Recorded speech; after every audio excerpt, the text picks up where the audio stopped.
네, 오늘 도움 말씀을 위해 가톨릭대학교 대전 성모병원 신경외과 기희종 교수 나오셨습니다. 교수님 안녕하세요. 안녕하세요. 안녕하세요, 교수님. 네, 사실 뭐 겨울이야 워낙 추우니까 다들 활동도 좀 줄이시고 보온에도 신경을 쓰시는데 이 봄, 가을에는 아무래도 좀 방심을 하게 되잖아요. 그렇죠. 이 봄철에 좀 환자가 많이 늘어난다면서요. 네, 그렇습니다. 흔히들 아시기로는 겨울철에 뇌혈관이 수축을 하면서 뇌혈관 질환이 많이 발생한다고들 알고 계시는데 환절기 봄철에도 우리가 활동이 많아지면서 급격한 혈압 변화 같은 이유로 뇌혈관 질환이 많이 발생할 수 있습니다. 네, 그래서 오늘 만나볼 주제가 뇌혈관 질환 중에서도 뇌지주막하 출혈인데요. 어떤 질환인지부터 말씀 부탁드립니다. 네, 뇌지주막하 출혈은 머리 안에 뇌동맥에 이렇게 보이는 꽈리처럼 생긴 뇌동맥류를 원래 가지고 있던 환자분이 어떤 특별한 원인 때문에 이렇게 그림에서 보이는 것처럼 터지면서 파열되면서 순식간에 뇌 전체적으로 출혈이 퍼지는 아주 위험한 질환입니다. 이게 언제 터질지 모르기 때문에 우리가 흔히 머릿속에 시한폭탄이라고도 비유하기도 합니다. 네, 말씀해 주신 대로 이 뇌동맥류가 언제 터질지 모르는 시한폭탄 이런 얘기를 많이 하는데요. 크기도 굉장히 다양할 것 같고요. 우선 뇌동맥류가 어떤 건지부터 좀 설명을 부탁드립니다. 네, 뇌동맥류라고 하는 것은요. 뇌동맥의 일부가 약해져서 꽈리처럼 부풀어 오르는 질환입니다. 원래는 없던 구조물이고요. 없던 구조물이 부풀어 올랐기 때문에 분명히 혈관벽에 약한 부분이 있게 됩니다. 그 약한 부분이 어떠한 이유에 의해서 터졌을 때 뇌 전체적으로 퍼지는 출혈이 뇌지주막하 출혈입니다. 이렇게 정상적인 뇌혈관 구조 중에서 이렇게 볼록하게 튀어나온 부분이 뇌동맥류라고 하겠습니다. 네. 그렇다면 이 뇌동맥류가 지나가는 길이 굉장히 다양한데 네. 그중에서 자주 발생하는 뭐 부위가 따로 있나요? 위치라든지? 보통은 알기로 뇌혈관이 갈라지는 우리가 좀 어려운 말로 분지라고 표현을 하는데요. 네. 그 갈라지는 부분에서 피가 계속 뇌혈관을 치면서 그 갈라진 부분이 부풀어 오르거나 아니면은 큰 혈관에서 작은 혈관이 빠져나가는 부분에서 뇌동맥류가 생기곤 합니다. 이 뇌동맥류가 터진 환자분들 100명 가운데 15명 정도가 이 병원에 도착하기 전에 네. 목숨을 잃는다 이런 위험한 얘기도 들었거든요. 실제로 이 발생 빈도는 어떻게 되죠? 보통 알려진 바로는 전체 인구의 적게는 1% 내지 3%에서 발견이 된다고 알려져 있습니다. 쉽게 말씀을 드리면 100명이 환자가 있으면은 3명 내지 많게는 4명까지도 뇌동맥류를 가지고 있다는 얘기인데요. 근데 앞으로 이 유병률은 점점 늘어날 것으로 추정이 됩니다. 왜냐하면 요즘에 건강검진 등에서 뇌혈관 검사를 추가적으로 선별 검사로 하시는 분들이 점차 많아지고 있기 때문에 모르고 지나갔을 뇌동맥류들이 더 많이 진단이 돼서 이 유병률은 점점 더 늘어날 것으로 보고요. 그리고 뇌지주막하 출혈은 연간 10만 명당 10명에서 20명으로 알려져 있습니다. 이렇게 하면 아마 감이 잘 안 오실 건데요. 네. 예를 들자면 우리 대전 인구가 지난달에 144만 명이었거든요. 네. 그러면은 1년에 대전에서 200명 정도의 환자가 발생한다고 이해하시면 좀 더 쉽게 와닿으실 것 같습니다. 네. 그리고 발생 연령은 보통 40세에서 60세 연령에서 호발한다고 알려져 있습니다. 네. 자, 그렇다면 이 뇌동맥류는 도대체 왜 생기는지 주요 원인에 대해서도 한번 짚어보도록 하겠습니다. 왜 생길까요? 많이들 환자분들이 물어보시는 질문인데요. 아직 명확히 밝혀진 특별한 원인은 있지 않습니다. 흔히 말씀드리기로는 선천적으로 혈관벽에 결손이 있다든지 네. 아니면 후천적으로 혈관이 약해져서 생긴다고 되어 있고 아니면 혈관의 염증, 외상 등의 혈관 질환 혹은 우리가 쉽게 받아들이기로는 흡연, 고혈압 등도 원인으로 알려져 있습니다. 흡연, 고혈압은 정말 빠지지 않는 것 같아요. 뭐 그렇습니다. 고혈압이라든지 당뇨, 뭐 고지혈증, 뭐 이런 대사증후군이 있는 경우면 뇌동맥류가 훨씬 더 잘 생기겠죠. 네, 그렇습니다. 그래서 평소에 혈압이라든지 기저질환 등을 잘 관리하고 절대적으로 흡연은 하지 않는 게 동맥류 예방에 도움이 되겠습니다. 네, 이런 여러 가지 원인에 의해서 뇌동맥류가 생기는데요. 아까도 이야기해 주셨지만 뇌동맥류가 파열이 되면 뇌지주막하 출혈로 이어진다라고 하셨는데 이 두 개가 어떤 관계가 있을까요? 네, 실제 사진으로 보여드리면서 설명드리면 좋을 것 같습니다. 왼쪽 사진에서 보시면은 이 뇌동맥류를 검사한 혈관 조영술이라는 검사인데요. 네. 여기서 보시면은 뭐 동맥류 크기가 꽤 큰 환자분이었는데 가운데 있는 게 뇌동맥류예요? 그렇습니다. 그럼 사이즈가 상당히 큰 거 아닌가요? 이 정도면은 꽤 큰 환자분이고요. 네. 거의 사이즈가 10mm 이상 되는 큰 사이즈고 모양도 되게 위험하게 생겼습니다. 그래서 10mm면 저희가 아직 체감이 안 되는데 보통 몇 mm 정도? 보통은 진단될 때 3, 4mm 정도 혹은 3mm 이하에서 진단이 되고요. 네. 10mm 이상이 되면은 저희가 약간 큰 동맥류 그리고 네. 25mm 이상 되는 동맥류는 거대 동맥류라고 부릅니다. 그래서 네. 그러니까 육안으로 봤을 때도 10mm면 1cm가 넘는 거니까 그게 동맥류의 너비라고 생각하면 굉장히 큰 거죠. 그렇죠. 보통 뇌혈관에서 가장 두꺼운 혈관의 두께가 한 6mm 정도 되거든요. 혈관보다도 큰. 그렇게 따지면은 10mm면은 정말 큰 동맥류라고 할 수 있고 네. 사진에서 보시는 것처럼 굉장히 이렇게 울룩불룩하게 좀 위험하게 생겨 있습니다.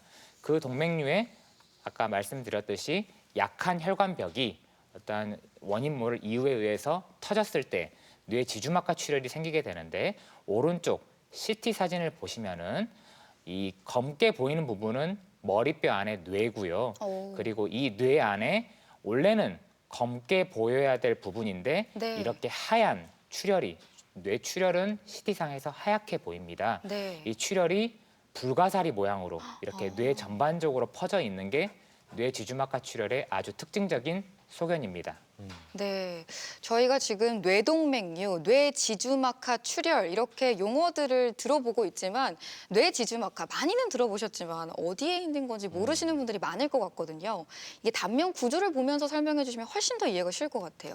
용어가 좀 어렵습니다. 네. 그래서 저희가 제목에 적어놓은 것처럼 뇌 띄고 지주막하 띄고 출혈로 이해하시면 편할 것 같은데요.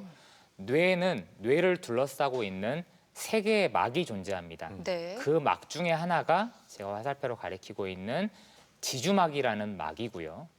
그 지주막 아래, 그러니까 뇌 안쪽에 공간이 있습니다. 그 공간을 지주막하 공간이라고 합니다.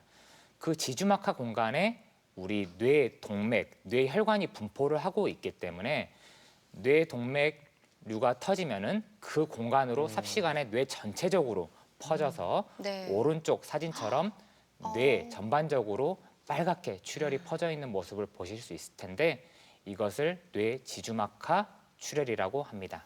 네.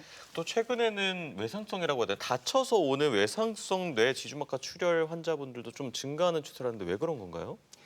우리가 흔히 말씀드리는 뇌 지주막하 출혈은 뇌 동맥류 파열에 의한 뇌 지주막하 출혈인데요. 사실 임상에서 겪어보면은 외상으로 인한 뇌 지주막하 출혈도 자주 발생을 합니다. 지주막 아래에 있는 뇌 혈관이 파열됐을 때 뇌 지주막하 출혈이 생기는 건데 우리가 교통사고나 아니면 머리를 다쳤을 때 그런 조그만 뇌혈관이 파열됐을 때도 외상성 뇌 지주막하 출혈이 생길 수 있는데요. 근데 하지만 뇌 동맥류 파열에 의한 뇌 지주막하 출혈이 훨씬 위험하고 중요한 질환이기 때문에 오늘은 이 부분에 대해서만 다루고 있습니다. 네, 물론 다른 신체 부위도 다쳤을 때 빨리 병원을 찾아가겠지만 특히나 네. 이 뇌혈관 질환은 특히 골든타임이 중요하다 이런 얘기들을 많이 하잖아요. 안타깝게도 놓쳐서 시간이 좀 흐른 뒤에 찾는 환자분들도 있다고 하는데 이 출혈이 발생했을 때 증상도 살펴보면 좋을 것 같아요. 어떻게 보면 가장 중요한 부분인데요. 갑작스럽게 발생한 평생에 겪어보지 못한 아주 심한 두통입니다. 아마 평생에 겪어보지 못한 두통이요. 흔히 뭐 비유를 할 때 뭐 머리가 정말 막 깨질 것 같다, 뭐 망치로 망치로 뭐 맞은 때린다? 것 같다, 뭐 좀 더 이런 심하게 정도예요. 말씀드리면 도끼로 도끼로 듯한 찢는 통증이 느낌으로. 있었다. 네. 이렇게 말씀하시는 환자분들도 계실 정도로 아주 심한 두통이 가장 대표적인 뇌 지주막하 출혈의 증상입니다. 그 외로 구역, 구토, 그리고 경련 발작, 좀 심하게 출혈이 있으신 분들은 의식 저하, 신경학적 결손, 그리고 너무 심한 뇌 지주막하 출혈이 발생했을 경우에는 그 자리에서 사망하시는 분들도 계십니다. 네. 저 증상들이 한 가지만 나타날 수도 있지만 복합적으로 동시에 나타나기도 하죠, 많은 분들이. 그렇습니다. 보통은 심한 두통이 있으면서 구토를 몇 차례 했다 이렇게 말씀하시면서 응급실로 찾아오시곤 합니다. 네, 이 뇌 지주막하 출혈이잖아요. 그러니까 뇌동맥류가 파열이 됐을 때 나타나는 증상인데 그렇다면 이 꽈리가 커지기 전에는 뭐 저희가 체감할 수 있는 증상이라든지 이런 건 전혀 없을까요? 안타깝지만 뇌 지주막하 출혈의 전조 증상이라는 건 없습니다.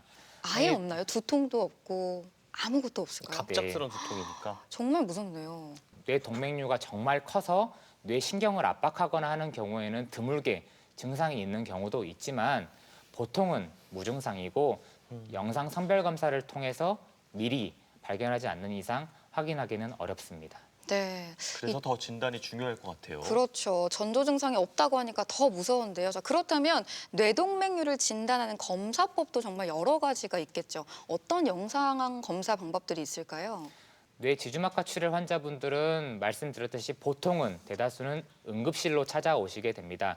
응급실로 오시면은 먼저 뇌 CT 조영제 검사를 하시게 됩니다. 네. 이걸로 선별 검사로 1차적으로 뇌 지주막하 출혈을 진단하는 것이고요. 실제 사진을 보여드리면 제일 왼쪽에 있는 CT 사진은 정상 뇌 CT입니다. 네. 정상 뇌에서는 이렇게 검은 부위, 쉽게 말하면은 이쪽에 이제 물이 지나가는 통로인데요. 이렇게 네. 검은 부위가 있어야 되는데 네. 가운데 사진을 보시면은 뇌 지주막하 출혈 환자의 CT 사진인데 아까 말씀드렸듯이 불가사리. 불가사리 네. 모양 혹은 뭐 별 모양이라고도 말할 수 있을 것 같은데요. 이 검은 부분이 있던 부분이 하얀 출혈로 가득 차 있는 모습을 보실 수가 있습니다. 이것으로 뇌 지주막하 출혈을 진단을 하게 되고 혈관 조영제 검사를 통해서 뇌 동맥류의 유무 그리고 뇌 동맥류가 어디쯤에 있는지를 확인을 하게 됩니다. 오른쪽 사진에서 보시면은 이쪽에 꽈리처럼 이렇게 볼록하게 나온 부분 보이실 겁니다. 네. 네. 이 부분이 이 뇌 지주막하 출혈을 일으킨 파열된 뇌 동맥류라고 확인할 수 있겠습니다. 1차적 선별 검사로 뇌 지주막하 출혈 및 뇌 동맥류 유무를 확인한 다음에는 정밀 진단으로 뇌혈관 조영술을 해봐야 됩니다. 뇌혈관 조영술은 우측 대퇴동맥 부분에 주사를 맞으시고 그곳으로 가느다란 관을 뇌혈관까지 올린 다음에 그곳에서 조영제라는 특수 약물을 뿌려서 이렇게 엑스레이를 촬영하면은 네. CT 영상에서보다 더 자세하게 이 동맥류의 위치나 모양을 확인하게 되고 여기서 그치는 것이 아니고 오른쪽 사진을 보시면은 이 뇌혈관 조영술 사진을 3차원 영상, 즉 3D 영상으로 재조합해서 네. 정확한 동맥류 위치 그리고 올록볼록한 모양이라든지 사이즈까지 확인을 할 수 있는 아주 중요한 정밀 검사가 뇌혈관 조영술이 되겠습니다. 네. 지금은 기술이 많이 발달해서 이렇게 3차원으로 영상을 재조합할 수 있기 때문에 이 3차원 영상을 여러 방향으로 돌려보면서 뇌 동맥류를 정확하게 진단할 수 있습니다. 네. 아무래도 이제 뇌동맥류가 시간을 다투는 질환이다 보니까 치료를 하시면서도 선생님께서 고비도 좀 많으셨을 것 같거든요. 어떤 게 좀 있을까요? 네, 그렇습니다. 뇌 지주막하 출혈 환자분이 응급실에 오시면 환자 보호자분들에게 제가 보통 치료 과정에 3가지 고비가 있다고 말씀을 드립니다.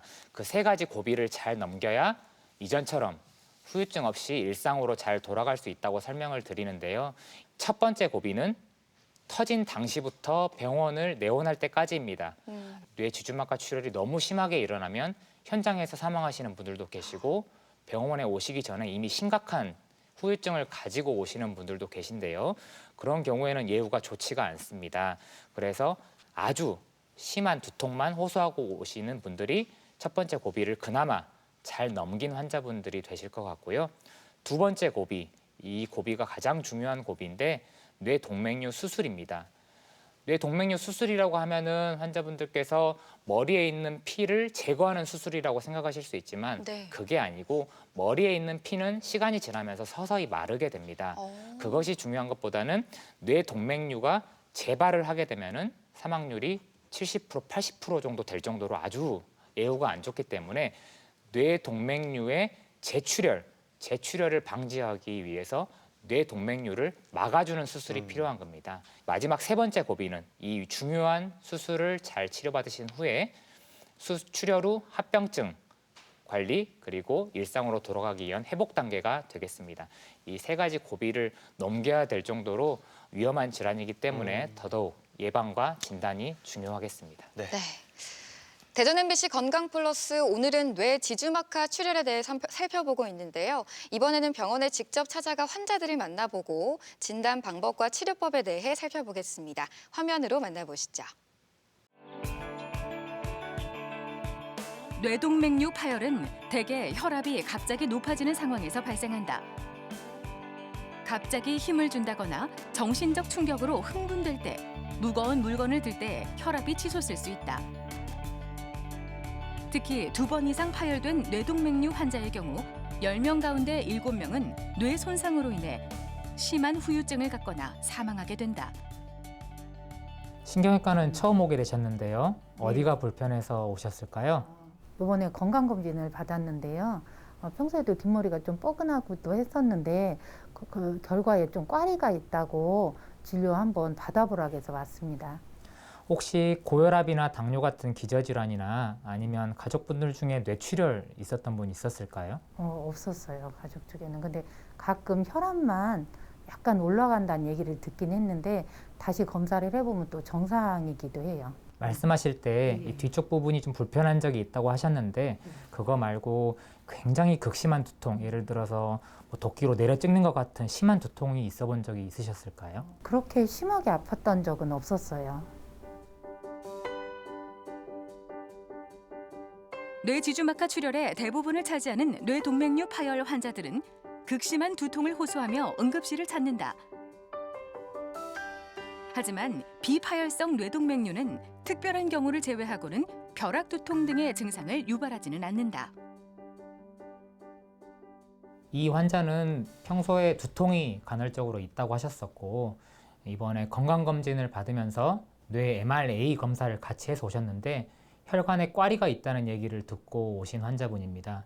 제가 직접 살펴봤을 때 우측 중뇌동맥에 동맥류, 즉 꽈리가 발견이 되었고 이 뇌동맥류를 그냥 관찰해도 될지 아니면 적극적인 치료가 필요할지는 정밀검사인 뇌혈관 조영술을 시행해 봐야 될 것 같습니다. 뇌동맥류는 초기 진단이 무엇보다 중요하다. CTA나 MRA 검사를 통해 동맥류 의심 소견을 확인하고 뇌혈관 조영술을 통해 그 크기와 위치, 모양을 상세히 확인한다. 뇌동맥류는 과거 5, 60대 이상에서 많이 발생했지만 지금은 비교적 젊은 층에서 발생하고 있다. 지난번에 뵙고 한 달 만에 뵙는데요. 그동안 특별히 불편한 건 없으셨을까요? 네, 가끔 어지럽긴 한데 괜찮았습니다. 약을 한 달치 드렸었는데요. 약은 잘 드셨을까요? 네, 처방해 주신 대로 잘 먹고 있었습니다. 간혹 이 약 드시고 속쓰림을 호소하시는 환자분들이 계셨는데 혹시 괜찮으셨을까요? 네, 저는 괜찮았습니다. 우리 뇌 지주막하 출혈 수술받기 전까지는 담배를 꼭 태우셨었는데요. 수술 후에는 우리 담배 끊기로 했는데 그건 잘 유지되고 있을까요? 오래 태웠던 거라 좀 힘들긴 한데 잘 끊고 있습니다. 뇌출혈 중에서 지주막하 출혈은 예후가 매우 불량한 질환으로 알려져 있다. 치료 후에도 심각한 장애와 높은 사망률을 보이기 때문에 신경외과에서 가장 긴급하게 대응해야 하는 질환 중 하나다. 이 환자는 실제로 동맥류가 파열돼서 뇌 지주막하 출혈이 생겼던 환자입니다. 굉장히 위험한 상태였는데 그래도 다행히 빨리 응급실에 오셔서 코일 색전술이라는 응급 수술을 받으셨고 그리고 장기간의 중환자실 치료, 일반 병실 치료를 마친 후에 현재는 외래 추적 관찰 중인 환자입니다. 이번 검사 결과 다행히 재발 소견이 보이지 않아서 앞으로 1년에서 2년마다 추적 검사를 하여서 재발 소견이 보이지 않으면 완치 판정을 내릴 수도 있고 그래서 예후가 괜찮을 것으로 추정되는 환자입니다. 현재로선 뇌동맥류를 치료할 수 있는 약물은 없다. 클립 결찰술과 코일 색전술 두 가지 치료법이 사용되고 있는데 클립 결찰술은 머리를 열어야 하는 수술이고 코일 색전술은 대퇴동맥을 통해 코일을 넣는 시술이다. 파열 전의 뇌동맥류는 증상이 거의 나타나지 않기 때문에 주기적인 검진이 중요하다. 뇌동맥류는 터지기 전에는 증상이 없습니다. 그렇기 때문에 미리 검사하지 않고서는 모르는데요. 그렇게 모르는 채로 지내다가 파열돼서 뇌 지주막하 출혈이 생기면은 많게는 3분의 1 이상이 사망, 그리고 나머지 3분의 1 정도는 심각한 후유증을 앓게 되고요. 나머지 3분의 1 정도만 수술하고 집중치료 받은 다음에 일상으로 돌아갈 수 있습니다. 그렇기 때문에 한번 터지면은 굉장히 예후가 안 좋은 위험한 뇌출혈이기 때문에 미리 발견하고 적절한 전문가의 상담을 받아서 미리 치료할 수 있으면은 충분히 예방할 수 있는 질환입니다. 뇌동맥류를 예방하기 위해서는 가지고 있는 기저질환 관리가 중요하다. 고혈압과 당뇨를 잘 조절하고 적정 몸무게를 유지하는 것이 좋다.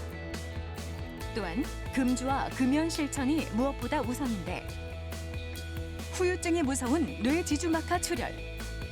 철저한 관리로 이겨낼 수 있다. 네, 병원에 직접 찾아가서 환자들 만나보고 뇌 지주막하 출혈에 대해서 살펴봤습니다. 치료법에 살펴보기에 앞서서 교수님께서는 그 병원의 기증활성화 위원장을 맡고 계시다고 들었는데요. 그래서 이제 지난해 네. 한국기증조직기증원회로부터 표창도 받으셨더라고요. 최근에 또 인식도 많이 변했고 실제로 기증 사례가 많이 늘고 있나요? 10년 전만 해도 제가 장기 기증 말씀을 드리면 환자 보호자분들께서 좀 거부감을 표현하시거나 아니면 심한 분들은 화낸 분들도 계셨는데요. 그동안 여러 매체에서 홍보도 많이 되고 그리고 종사자분들께서도 많은 노력을 해주신 덕에 그런 인식이 조금씩 긍정적으로 바뀌고 있는 것을 현장에서 체감하고 있습니다. 네. 사실 이게 기증을 한다는 게 정말 숭고한 결정이잖아요. 근데 그럼요. 가족들과 이별을 하는 아픔은 정말 감히 상상도 할 수가 없을 것 같은데 그걸 또 곁에서 지켜보는 우리 의료진들도 마음이 좀 많이 아플 것 같아요. 어떤 위로를 좀 해주실까요? 제가 근무하고 있는 저희 대전 성모병원은 생명 존중 가치를 기본으로 하는 가톨릭 정신을 중요하게 여기는 병원이기 때문에 저희 의사, 간호사 그리고 다른 직원분들, 신부님, 수녀님들 모두 그렇게 숭고한 결정을 해주신 환자 가족분들에게 진심 어린 깊고 따뜻한 위로를 전달하려고 항상 기도를 하고 있고 그리고 전 직원 추모식을 통해서 돌아가신 분들의 영혼까지도 치유하고자 하는 노력을 하고 있습니다. 네. 다시 한번 기증자에게도 그렇고 또 의료진들에게 참 감사하다는 마음이 듭니다. 네. 이렇게 의사 여러분들이 생명을 살리는 가장 숭고한 과정 중에 하나가 이제 또 수술이 아닐까 싶은데요. 이 뇌지주막하 출혈의 치료법 그리고 수술법에 대해서 하나씩 또 살펴보도록 하겠습니다. 제가 말씀드린 세 가지 고비 기억하시죠? 네. 그 두 번째 고비가 바로 뇌동맥류 수술입니다. 가장 중요하고도 또 위험성이 있는 고비인데요. 좀 쉽게 설명을 드리면 뇌동맥류, 즉 꽈리에 피가 더 이상 들어가지 않게 하는 게 뇌동맥류 수술의 원리라고 하겠습니다. 첫 번째는 뇌동맥류, 그 꽈리의 바깥에서 뇌동맥류를 물어서 피가 안 들어가게 할 수 있는 방법인 뇌동맥류 클립 결찰술이 있습니다. 머리를 열어서 수술하는 개두술이고요. 그리고 혈관 안으로 들어가서 뇌동맥류 내부를 코일이라는 특수한 물질로 채워서 피가 안 들어가게 하는 수술이 뇌동맥류 코일 색전술이고 혈관 내 수술이라고 합니다. 크게 이 두 가지 수술법이 있습니다. 네, 그럼 먼저 살펴볼 이 개두술로 이루어진 뇌동맥류 클립 결찰술 어떤 경우에 이 효과도 좋고 적용이 되는 건지 좀 자세한 설명을 부탁드립니다. 아까 말씀드린 그 개두술인 클립 결찰술을 말씀드리는데 단어가 너무 어렵기 때문에 좀 더 쉽게 설명을 드리면 뇌동맥류, 그 꽈리의 바깥쪽에서 현미경을 보고 수술을 들어가서 이 클립이라고 하는 것은 이 뇌동맥류 수술을 위해서 만들어진 특수한 수술 재료입니다.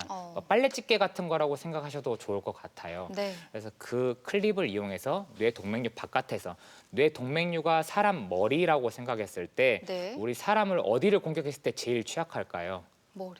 목이죠. 아, 목. 그렇죠. 그래서 경동맥을 그런 네, 클립이라는 걸로 콱 이렇게 물어버려서 더 이상 피가 안 들어가게 하는 수술이 클립 결찰술입니다. 뇌동맥류는 동맥은 크기가 굉장히 작기 때문에 결국 저희 미세 현미경으로 수술을 하는 것이고요.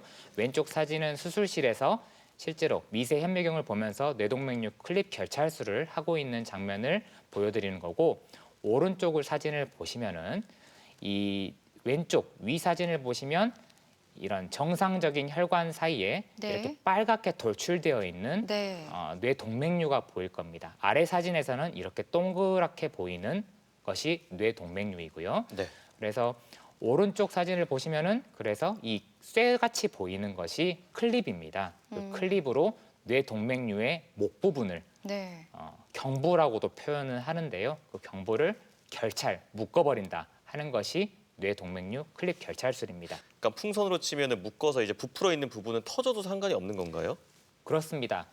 클립으로 꽉 묶었다는 것은 그 정도로 정교하게 제작된 기구이기 때문에 더 이상 피가 들어가지 않습니다. 그리고 그냥 겉에서 묶고 수술을 마치는 것이 아니라 수술장 내에서 동맥류, 혈관 내부로 또 조영제를 투여해 봐서 동맥류 안으로 피가 들어가는지 안 들어가는 것까지 다 확인을 하고 수술을 마치기 때문에 네. 클립을 묶은 이상 동맥류 안으로 더 이상 피가 들어가서 다시 출혈이 일어날 걱정은 안 할 수 있습니다. 조금 큰 경우에는 클립 결찰술을 했을 때 효과적이지 않지 않을까 하는 생각이 들거든요. 작을 때 효과적인가요? 동맥류 사이즈는 워낙에 다양하기 때문에 클립도 정말 다양한 사이즈가 있습니다. 5mm, 7mm, 크게는 15mm, 네. 20mm까지 클립도요. 그런 클립들을 상상력을 발휘해서 네. 동맥류를 어떻게 하면 최대한 잘 묶을 수 있는지를 고민한 다음에 클립을 적용을 하게 됩니다. 네. 다음 사진은 제가 실제 최근에 치료했던 사진을 이제 응급실에 환자가 왔을 때부터 쭉 설명을 드릴 텐데요. 네. 네. 첫 번째, 가장 왼쪽에 보이는 사진은 이제 환자분이 아주 심한 두통을 호소하신 상태로 응급실에 오셔서 뇌 CT 조영제 검사를 한 사진입니다. 아까 설명드렸듯이 뇌 안에 검게 원래 보여야 될 부분이 불가사리 모양으로 이렇게 하얗게 출혈이 퍼져 있는 것을 볼 수가 있고, 그리고 조영제를 투여한 CT 혈관 조영 검사를 통해서 동맥류가 이쯤에 있구나, 이 동맥류가 파열돼서 뇌출혈이 생겼구나라는 걸 확인을 합니다. 그리고 이렇게 1차적 선별 검사가 마친 다음에는 뇌혈관 조영술 정밀 검사로 들어가는데요. 엑스레이 검사를 통해서 다시 한번 화살표에서 보이는 것처럼 뇌 동맥류를 확인하게 되고, 3D 재조합 영상을 통해서 정확한 사이즈, 그리고 모양, 위치, 옆에 있는 혈관의 모양 등을 확인을 하게 됩니다. 이 환자분 같은 경우에는 파열된 것으로 추정되는 큰 동맥류 옆에 우리 새끼 동맥류라고 하는데 조그만 동맥류가 하나 더 있는 것이 보입니다. 그래서 이것도 나중에 치료를 하게 되고, 클립 결찰술이 더 정확하다고 판단을 해서 클립 결찰술 수술을 했던 환자분이고, 수술 들어가기 전에 이 3D 영상을 재조합을 해서 수술장에 들어갔을 때 어떻게 보이는지를 미리 이렇게 3D 영상을 돌려서 확인을 하게 되고, 이제 오른쪽에 보이는 사진은 실제 수술 현미경으로 본 동맥류 모습입니다. 빨갛게 지금 픽덕이 얹어져서 빨갛게 보이는 무섭게 생긴 부분이 파열됐던 뇌 동맥류이고요. 이 뇌 동맥류를 클립이라는 것으로 목 네. 부분을 확 물어놓은 상태입니다. 그래서 동맥류가 잘 물린 것을 확인을 하였고, 그 옆에 보였던 거 기억하시죠? 조그만 동맥류까지 나중에 파열될 것을 대비를 해서 더 사이즈가 작은 클립으로 물어서 피가 안 들어가는 것까지 확인을 하고 수술을 잘 마쳤던 환자입니다. 네, 저희가 확대된 사진으로 보다 보니까 이게 굉장히 정교하고 작은 네. 부위를 정밀하게 들여다보고 있다 이런 생각이 드는데요. 클립 결찰술 살펴봤고요. 다음으로는 코일 색전술도 교수님 설명 부탁드립니다. 이것은 혈관 안에서 동맥류를 찾아 들어가서 동맥류 내부를 코일이라는 물질로 막아주는 수술인데요. 네. 사진에서 보시면 왼쪽에 코일이 보입니다. 이것은 굉장히 확대된 것이기 때문에 실제로는 굉장히 더 작고 부드럽습니다. 혈관 안에 들어가야 될 것이기 때문에 아주 부드럽게 제작이 되어 있고요. 백금으로 되어 있는 특수한 재질인 코일이라는 것을 동맥류 안에 여러 개를 채워 넣어서 피가 더 이상 들어가지 못하게 하는 것이 코일 색전술입니다. 방법은 저희 혈관조영술 말씀드렸던 것처럼 우측 대퇴동맥에 주사를 맞고 가느다란 관을 큰 동맥을 따라서 뇌혈관까지 올리고, 뇌혈관 조영술은 여기서 검사를 하면 되지만 코일 색전술을 하기 위해서는 더 가느다란 관을 이용해서 동맥류 내부까지 화살표에서 보이는 것처럼 가느다란 관을 집어넣어서 시술이 진행이 됩니다. 이 상태에서 코일을 사이즈별로 다양하게 여러 개를 꽉꽉 채워서 더 이상 피가 들어가지 않게 하는 것이 코일 색전술이라는 수술입니다. 그 과정에서 뇌동맥류가 뭐 터지거나 파열이 되는 경우는 없나요? 아주 드문 경우인데요. 어떻게 보면 코일 색전술 수술에서 일어날 수 있는 가장 위험한 합병증이라고도 할 수 있습니다. 왜냐하면 뇌 동맥류가 파열된 뇌 지주막하 출혈 같은 경우는 굉장히 뇌 동맥류가 불안해져 있는 상태인데 그 상태에서 잘못해서 환자분이 혈압이 급격하게 변한다든지 아니면 맥박이 갑자기 쿵 뛴다든지 하면서 동맥류 안에 들어있던 관이 그 약해져 있는 부위를 하필이면 운이 안 좋게도 찔렀을 경우에 네. 수술 중에 다시 뇌 지주막하 출혈이 생길 수가 발생할 있는데 수도 있고. 수술 중에 가장 위험한 합병증이라고 할 수 있겠습니다. 근데 사이즈가 또 다르다고 하셨으니까 목이 큰 경우가 있다고 하셨잖아요. 그럼 아무리 코일을 채워 넣어도 목 부분이 넓고 크면 코일이 혈관 쪽으로 빠져나오진 않을까 하는 궁금증도 들더라고요. 말씀드렸듯이 코일 색전술이 적합한 동맥류는 경부, 즉 목 부분이 작은 동맥류입니다. 왜냐하면 채워 넣었을 때 코일이 다시 밑으로 빠져나오기가 드물기 때문이죠. 하지만 말씀하셨듯이 목 부분이 넓은 동맥류 같은 경우는 코일을 열심히 채워 넣었는데 정상 혈관으로 코일이 밖으로 새 나와 버리면은 네. 뇌경색이라든지 안 좋은 합병증을 유발할 수 있기 때문에 저희가 기술이 많이 발달해서 지금은 우리 심장에 넣는 스텐트 네. 아시죠? 그 스텐트를 정상 혈관에 이렇게 설치를 먼저 하고 동맥류를 채워 넣으면 코일이 정상 혈관으로 빠져나와서 문제가 생기는 것을 방지할 수 있기 때문에 요즘에는 스텐트 도우마 코일 색전술도 많이 시행하고 있는 상태입니다. 네, 네. 그럼 실제로 코일 색전술이 시행된 환자의 케이스를 보면서 좀 이야기를 나눠볼까요? 네, 먼저 대표적인 사진 하나를 보여드릴 텐데요. 왼쪽 사진은 지금 동맥류가 치료되기 전 모습입니다. 네. 동맥류 안으로 피가 들어갔다 나왔다 하고 있기 때문에 조영제가 채워져서 이 뇌혈관 조영술의 엑스레이 사진에서는 조영제가 검게 보이는데요. 이 검게 보이는 부분들이 혈관을 말하고 있는 겁니다. 네. 이 동그랗게 보이는 뇌 동맥류가 조영제가 가득 채워져서 잘 보이는 모습이 보일 수 있을 거고, 그리고 오른쪽 사진은 이제 코일 색전술을 다 완료한 상태인데 흰색으로 어렴풋하게 보이는 코일들이 보이고 이 네. 코일들이 꽉 채워져서 피가 더 이상 들어가지 않기 때문에 조영제가 채워지지 않아서 지금 검게 보이는 부분이 사라진 모습을 볼 수 있습니다. 이번에도 최근에 제가 치료해드렸던 실제 사례를 응급실 과정에서부터 쭉 설명을 드릴 건데요. 네. 먼저 가장 왼쪽 위에 있는 사진이 응급실에 막 도착하셨을 때 찍었던 CT 사진입니다. 마찬가지로 불가사리 모양이 보이시죠? 이제는 저희가 의료진은 아니지만 이제는 뇌 지주막하 출혈 CT 사진은 저희가 감별할 수 있을 것 같아요. 아주 좋습니다. 불가사리만 보면 되잖아요. 네, 불가사리 혹은 별 이렇게 뇌 전반적으로 퍼져 있는 특징적인 소견을 보여서 뇌 지주막하 출혈로 진단을 하였고 동맥류가 있는지 없는지 유분을 판단하기 위해서 CT 조영제 검사를 통해서 이 부분에 동맥류가 있다는 것을 확인을 하였습니다. 그래서 정밀 검사인 뇌혈관 조영술로 들어갔고 엑스레이상에서도 마찬가지로 이렇게 좀 무섭게 생긴 뾰족하기도 하고 네. 크기도 큰 동맥류가 관찰이 되고 이것을 3D 영상으로 재조합을 하여서 정확한 사이즈, 어느 부분이 터졌을지 예측, 그리고 스텐트를 설치를 해야 될지 말아야 될지 여부 등을 결정을 하고 이 환자는 사이즈도 크고 그리고 수술을 하기에는 위치가 적합치 않아서 코일 색전술을 결정하게 되었습니다. 코일 색전술 과정을 보여드리면 아까 말씀드렸듯이 일단 가느다란 관을 이 동맥류 안으로 삽입을 합니다. 화살표가 가리키는 부분이 가느다란 관이 동맥류 안에 잘 위치해져 있는 모습이고요.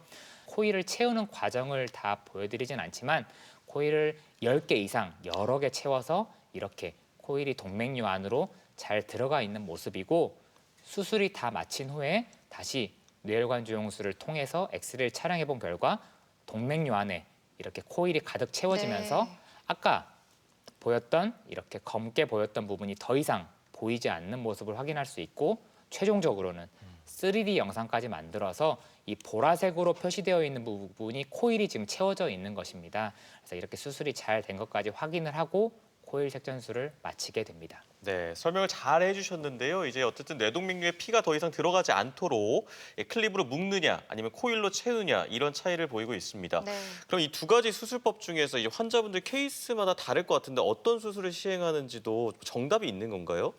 사실 케이스 바이 케이스입니다. 정답이란 게 없는데요. 그 이유는 환자분들마다 워낙에 동맥류 크기나 모양, 위치가 다 다르고 또 환자분의 나이 그리고 가지고 있는 기저질환 등을 종합적으로 고려해서 저희가 환자분들한테 어떤 치료가 더 맞는지를 결정을 하는 것이기 때문에 어떤 게 더 낫다 이런 정답은 없다고 보시는 게 맞습니다. 네.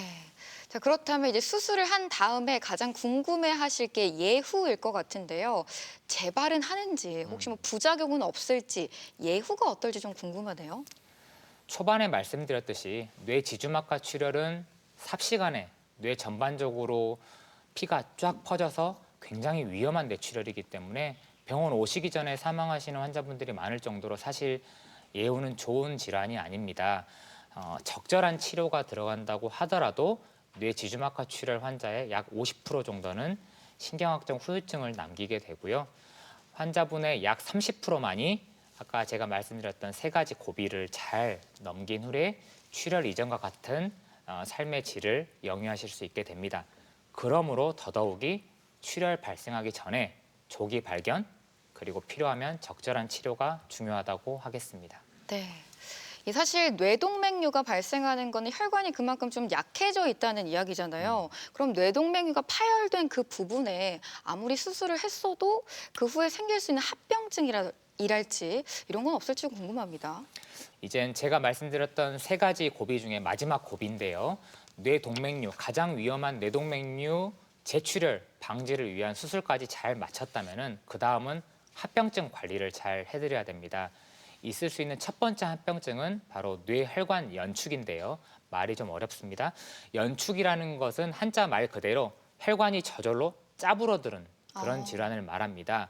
우리 뇌는 방어 기전이 잘 되어 있어서 뇌 지주막하 출혈 같은 아주 심한 출혈이 발생한 다음에는 혈관이 피를 더 내면 안 되겠다고 생각해서 저절로 수축을 하게 됩니다. 그러면은 피가 공급되는 게 부족해서 뇌경색 같은 합병증이 생길 수 있는데요. 네. 왼쪽에 지금 엑스레이를 보여드리면 이 사진은 뇌 지주막하 출혈이 발생한 지 얼마 안 된 정상 뇌혈관을 지금 보여드리고 있습니다. 화살표로 가리키는 부분 보시면은 네. 뇌혈관의 두께가 잘 유지가 되어 있는데요. 시일이 지나서 환자분이 뇌동맥류 수술은 잘 받으셨는데 이 뇌혈관 연축이 발생할 경우에 이렇게 혈관이 왼쪽에 비해서 좁아져 있는 게 네. 보이실 겁니다. 이렇게 되다 보면은 이 혈관을 통해서 들어가는 피의 양이 줄어들어서 뇌경색 등이 생길 수 있기 때문에 혈압 조절 그리고 필요하면은 추가 시술 등이 필요할 수 있게 되는 합병증입니다. 두 번째 합병증은 뇌수두증입니다. 한자어 그대로 머리에 물이 차는 합병증인데요.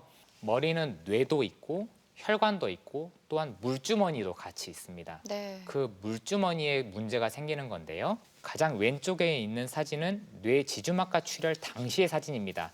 이젠 익숙한 우리 불가사리 모양이 네. 보이고 있고요. 이 검게 보이는 부분이 바로 뇌에 위치하고 있는 물주머니입니다. 이 물주머니가 출혈 당시에는 정상적인 크기를 보이는데요. 이렇게 뇌 지주막하 출혈이 뇌 전반적으로 퍼지면은 그 물주머니의 하수구 부분에 혈액 찌꺼기라든지 다른 문제가 생기면서 네. 물주머니가 커지게 됩니다. 그래서 가운데 사진을 보시면은 이 물주머니가 조금 부풀어 있는 모습을 보실 수 있고 이러면은 환자분이 의식이 떨어진다든지 여러 가지 문제가 생길 수 있기 때문에 적절한 치료가 돼야 되고 오른쪽 마지막 사진은 적절한 수두증 치료 후에 다시 뇌의 물주머니가 정상적인 크기를 회복한 모습을 보실 수 있습니다. 네, 그러면 사실 이 뇌동맥류를 예방하는 방법이 가장 좋지 않을까 싶은데요. 예방법에는 어떤 게 있을까요? 저도 아주 좋은 예방법이 있다면 꼭 알려드리고 싶은데요.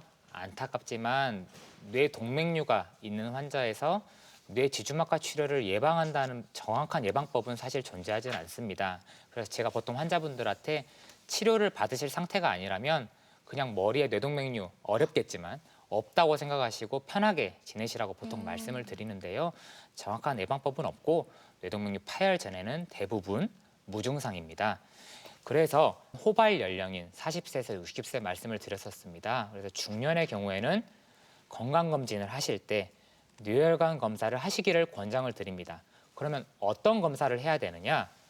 뇌혈관을 보는 MR인 MRA 또는 뇌혈관을 보는 CT인 CTA를 해보셔야 되는데요.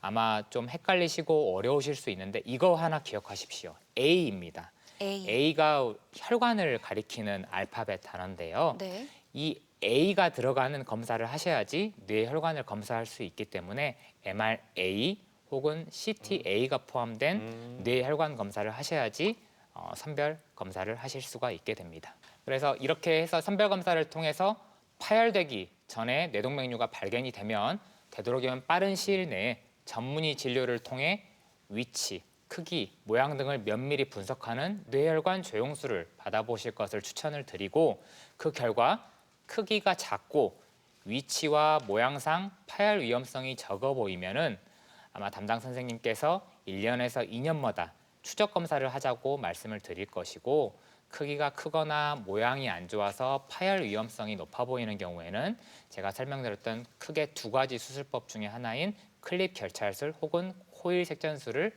예방적 치료로 시행하시게 됩니다.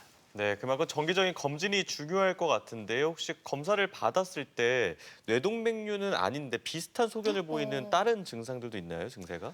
이 부분 때문에도 요즘에 환자분들이 저한테 많이 찾아오시는데요. 이 유사병변의 이름은 누두, 누두요. 예. 네. 아니면 풀어서 말씀드리면 이음부 확장 네. 혹은 영어로는 깔때기라고도 깔때기. 표현을 하는데요. 네. 가장 왼쪽에 있는 것은 정상 혈관 모습입니다. 좀 더 큰 혈관에서 네. 작은 혈관이 이렇게 시작되는 게 잘 보이실 겁니다. 네. 이러면서 이제 뇌에 정확한 혈액을 공급을 해드리는 건데요.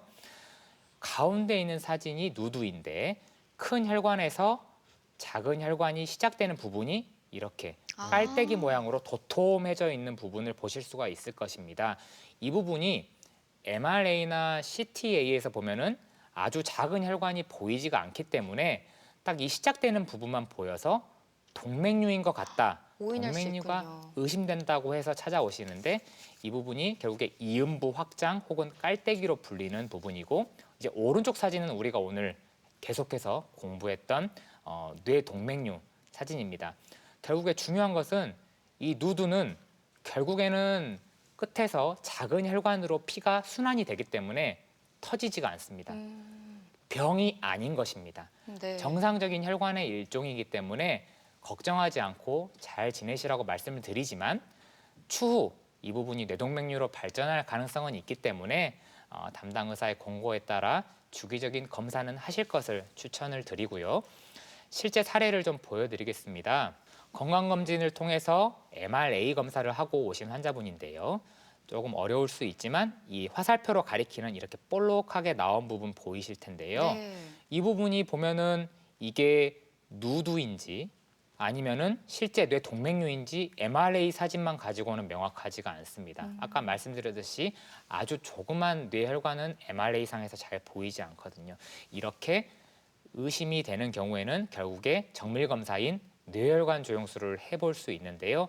사진을 보시면은 이렇게 도톰해져 있는 부분 끝부분에서 네. 가느다란 혈관이 나오고 있는 것을 보실 수가 있습니다. 네. 오른쪽 사진에서도 같이 보이시죠? 네. 그렇기 때문에 이 부분은 피가 들어왔다 나갔다 하는 것이 아니라 들어온 피가 작은 혈관으로 나가기 때문에 파열되지 않습니다. 네. 병이 아닌 것입니다. 그래서 누두라는 개념이 있다는 것도 함께 알아두시면 좋을 것 같습니다. 네, 알겠습니다. 자, 마지막으로 뇌 지주막하 출혈에 관련해서 이것만큼은 꼭 기억해야 된다. 정리해 주실까요? 가장 중요한 거, 증상, 제일 대표적인 증상, 갑자기 발생한 아주 심한 두통.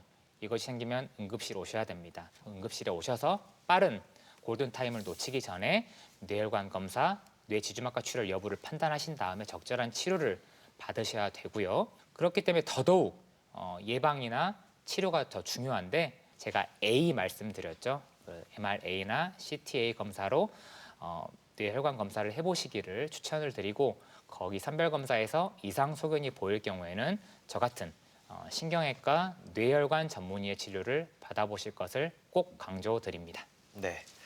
대전 MBC 건강플러스 오늘은 뇌 지주막하 출혈에 대해서 살펴보고 있는데요. 이번에는 이와 관련된 오해와 진실을 OX로 만나보겠습니다. 네, 뇌 지주막하 출혈과 관련된 OX 질문 준비했습니다. 먼저 첫 번째 질문인데요. 꽈리처럼 부풀어 오른 뇌동맥류는 크기가 저절로 줄어들기도 한다. O일까요? X일까요? X입니다. 뇌 동맥류, 즉 꽈리 안으로는 지속적으로 피가 들어왔다 나갔다 하기 때문에 저절로 줄어드는 경우는 거의 없다고 보시면 되고 크기가 그대로 유지가 되거나 아니면 시간이 지나면서 조금씩 커지는 경우만 있기 때문에 주기적인 검사가 필요한 질환입니다. 네, 이어서 질문 드리겠습니다. 이 뇌동맥류가 발견이 되면 사이즈나 크기 먼저 살피게 되는데요. 그렇다면 뇌동맥류 크기가 작으면 안심해도 된다. 이건 O일까요, X일까요? X입니다. 뇌동맥류 크기가 작다고 하더라도 어떤 특정 위치에 따라서는 잘 터지는 호발 부위가 있습니다. 아니면 모양이 뾰족해서 굉장히 터지기 쉬운 위험한 동맥류라든지 하는 경우에는 치료가 필요할 수 있기 때문에 꼭 전문의와 상담하시어 치료 여부를 결정하시는 게 좋겠습니다. 네, 마지막 OX 질문 드립니다. 이 뇌지주막하 출혈 치료법에 관련된 이야기인데요. 이 코일 색전술이 클립 결찰술보다 안전하고 효과가 좋은 치료법이다. 이건 O일까요, X일까요? X입니다. 보통 환자분들이 머리를 안 열어둬도 되는 수술이기 때문에 코일 색전술이 더 좋은 치료법이 아니냐 이렇게 물어보시는데요. 각기 장단점이 있습니다. 예를 들어서 코일 색전술은 머리를 열어야 된다는 부담감은 좀 없을 수 있지만 비교적 재발을 조금 더 잘한다는 단점이 있을 수 있고 클립 결찰술 같은 경우는 밖에서 목을 콱 물어버리는 수술이기 때문에 재발률은 훨씬 적지만 그래도 머리를 열어야 된다는 부담감이 좀 있을 수 있기 때문에 각기 장단점이 있어서 전문의와 상담하시면서 가장 좋은 치료법을 결정하시는 게 좋겠습니다. 네, 지금까지 뇌지주막하 출혈과 관련한 오해와 진실 풀어봤고요. 지금부터는 시청자 여러분이 남겨주신 궁금증 풀어보겠습니다. 네, 시청자 여러분께서 보내주신 궁금증 하나씩 풀어보도록 하겠습니다. 먼저 첫 번째 궁금증인데요. 두통이 있어서 진행한 검사에서 뇌동맥류가 발견됐습니다. 혹시 뇌동맥류 때문에 두통이 생겼던 걸까요? 아직 사이즈가 크진 않은데 그냥 지켜봐도 되는 걸까요? 하고 물어오셨네요. 어떨까요, 교수님? 아마 출혈이 없었던 것으로 봐서 비파열성, 아직 터지지 않은 뇌동맥류를 진단받으신 것 같은데요. 설명드렸듯이 터지지 않은 뇌동맥류는 증상이 없습니다. 그래서 말씀하신 두통은 긴장성 두통이라든지 편두통 아니면 후두신경통 등의 다양한 원인 중에 하나일 것이라고 판단이 되고요. 동맥류는 크기가 커서 신경을 누르지 않는 이상 특별한 증상이 없기 때문에 정기적인 관찰을 하면서 주기적 검사를 해보는 것이 좋겠습니다. 네, 다음 시청자 궁금증 풀어보도록 하겠습니다. 몇 년 전 동맥류 제거 수술을 받았습니다. 다행히 수술이 잘 돼서 후유증 없이 생활을 하고 있는데요. 수술한 자리에 재발이 되기도 하나요? 검사는 어떤 간격으로 받아보는 게 좋을까요? 라고 물어오셨네요. 어떤 게 좋을까요, 교수님? 어려운 수술 잘 마치신 거 축하드립니다. 참 다행입니다. 그렇지만 뇌동맥류는 치료를 했더라도 재발할 수가 있습니다. 그렇기 때문에 주기적으로 검사를 해보시는 게 필요하고 또한 생애 주기에 따라서 없던 부분에 새로 동맥류가 생길 수도 있기 때문에 더군다나 같이 검사를 해보셔야 되고 수술한 지 몇 년이 지나셨다고 하면 아마 한 1년에서 2년 더 오래되셨다면 한 3년, 4년까지 주기를 보기 때문에 치료해 주신 의사 선생님 말씀 듣고 정기적으로 관찰해 보시는 것이 필요합니다. 네, 끝으로 뇌지주막하 출혈에 대해서 꼭 기억해야 할 점 한 문장으로 요약을 해볼 텐데요. 뇌지주막하 출혈은 네모다. 교수님, 이 네모를 채워주실까요? 뇌지주막하 출혈은 마흔이다. 마흔. 네, 제가 고민을 참 많이 했습니다. 적절한 게 생각이 안 나서요. 뇌지주막하 출혈은 많이 아프다. 혹은 뇌지주막하 출혈은 이미 늦었다. 여러 가지 생각을 해봤는데요. 그래도 우리 시청자분들께 꼭 강조해서 드리고 싶은 거 선별검사 말씀을 드렸었는데요. 40세 이상이 되면은 건강검진을 통해서 뇌혈관 검사를 해보시길 바라는 마음에서 뇌지주막하 출혈은 40세다. 이렇게 말씀드리겠습니다. 네, 40세 이후에는 정기적으로 뇌혈관 검사를 꼭 받아보시기 바랍니다. 대전 MBC 건강플러스 오늘은 뇌지주막하 출혈에 대해서 자세히 살펴봤습니다. 지금까지 도움 말씀의 신경외과 기희종 교수였습니다. 오늘 말씀 감사합니다. 고맙습니다. 감사합니다. 건강 플러스 오늘 저희가 준비한 내용은 여기까지입니다. 건강한 한 주 보내시고요. 저희는 다음 이 시간에 다시 인사드리겠습니다. 함께해 주신 여러분 고맙습니다. 고맙습니다.